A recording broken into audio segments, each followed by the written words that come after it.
혹시 거울 볼 때 기미 때문에 고민하신 적 있으신가요? 화장을 해도 가려지지 않거나 예전보다 더 짙어진 느낌이 드신다면 오늘 영상 끝까지 봐주세요.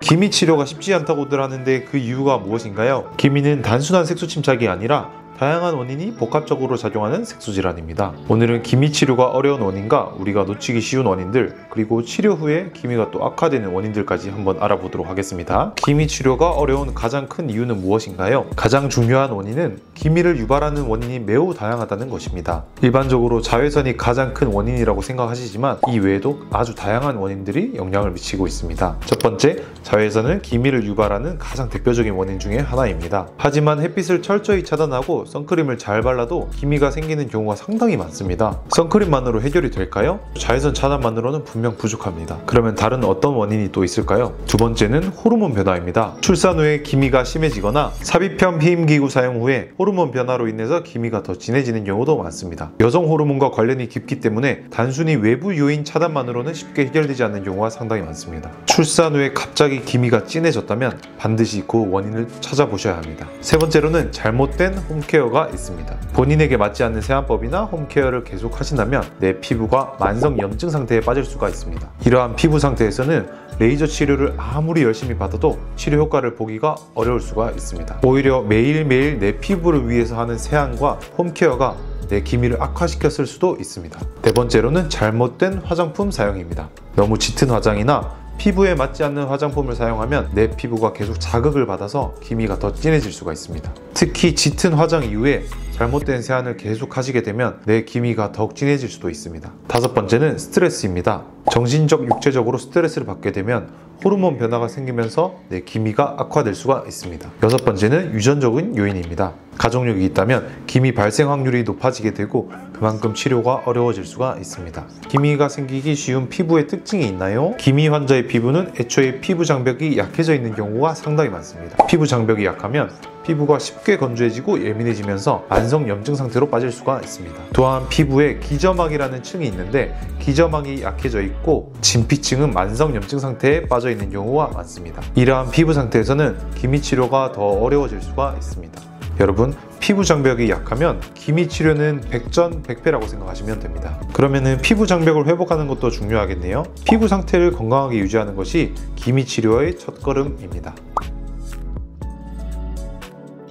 네, 안타깝게도 그런 경우가 발생할 수 있습니다. 기미가 있는 피부는 멜라닌 세포가 외부 자극에 매우 민감하게 반응합니다. 따라서 사소한 자극에도 색소가 과다 생성될 수가 있습니다. 대표적인 원인으로는 앞에서 말씀드린 자외선 노출, 잘못된 세안법, 잘못된 홈케어, 호르몬 변화, 그리고 스트레스 등이 있습니다. 이러한 요소들이 멜라닌 세포를 활성화시켜 색소가 증가할 수가 있습니다.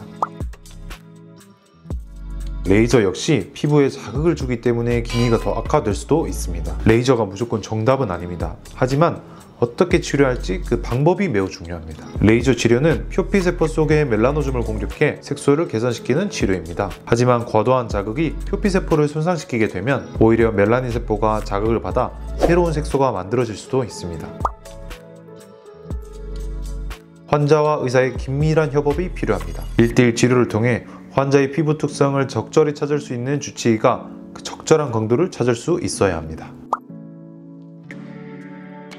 가장 많이 쓰이고 있는 방법으로는 크게 세 가지가 있는데요. 첫 번째는 피코 듀얼 토닝입니다. 피코 듀얼 토닝은 일반적으로 피코 토닝과 제네시스 토닝을 함께하는 치료를 말하는데요. 피코 토닝을 통해 멜라닌 색소를 파괴하고 제네시스 토닝을 통해 기미 환자의 변형되고 파괴된 진피 환경을 개선시켜줍니다. 두 번째는 포텐자입니다. 포텐자에 대해 아시는 분들은 포텐자는 모공 흉터 치료가 아니냐고 말씀하실 수 있는데요. 맞습니다. 포텐자는 주로 모공 흉터 치료에 많이 사용되어져 왔습니다. 니들 RF는 바늘 끝에서 전기가 나가는 방식으로 피부에 바늘로 미세한 구멍을 낸 후 진피층에 전기 자극을 주는 시술입니다. 피부는 적절한 자극을 받으면 회복 과정에서 더 건강해지는 특성이 있습니다. 기미 환자의 경우 진피층이 약해져 있기 때문에 포텐자로 진피 환경을 건강하게 만들어주는 것이 필요합니다. 최근 연구에서 진피상층부에 적절한 자극을 주면 피부가 건강해지고 이와 함께 기미도 개선된다는 연구가 있습니다. 다만 앞에서 말씀드렸다시피 너무 과한 자극을 주면 기미가 더 진해질 수가 있겠죠.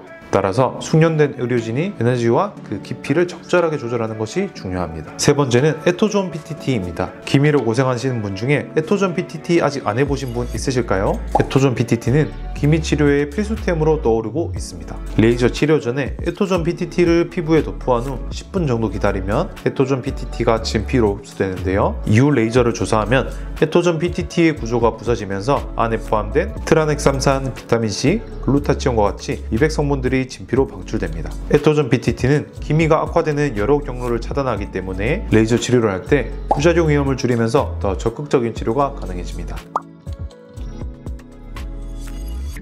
맞습니다. 저는 피부를 건강하게 하는 모든 치료가 기미 치료에 도움이 된다고 생각합니다. 기미 치료는 앞에서 말씀드렸다시피 한 가지로만 해결될 수 없습니다. 다양한 방법으로 맞춤형 접근이 필요합니다. 네, 맞습니다. 피부가 건강해질수록 레이저 치료에 대한 저항력이 높아지고 기미가 악화되는 리스크가 줄어듭니다. 병원마다 노하우가 다를 수 있지만 저는 피부 장벽을 건강하게 하면서 기미가 악화될 수 있는 모든 경로를 차단하고 기미 주사라는 시술과 레이저를 병합해서 사용하고 있습니다.